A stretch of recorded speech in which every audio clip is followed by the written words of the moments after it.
السلام علیکم قدرمنو درنو دوستانو دا ویډیو تاسو ټول لپاره ډیره ضروری ده. په دې ویډیو کې به تاسو سره دا معلومات شریکوم چې نن سبا په بازارونو کې کومې واده کړې ښځې راوتې دي، هغوی سوداګانې کوي یا نور داسې اکټیویټیز کوي. نو په دغه کې ډیر خلک داسې هم دي چې هغوی دغه بدکارۍ ته لمن وهي، دغه بدکاري خورول غواړي.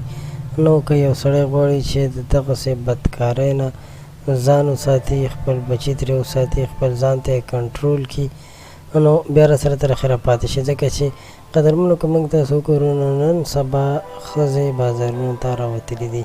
د سړو د اړخه په ښځو باندې هېڅ کنټرول هم نشته.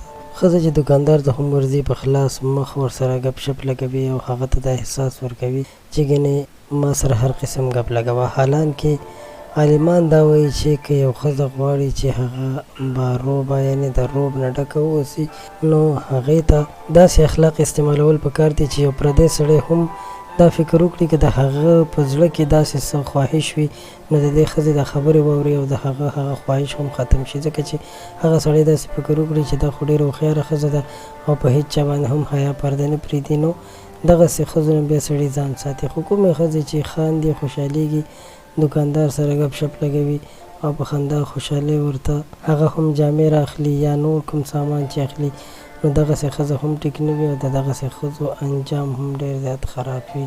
قدرمنو، موږ غواړو چې موږ تاسو سره د خپلو چینلو د لارې داسې معلومات شریک کړو چې هغه ستاسو لپاره بالکل ګټور وي.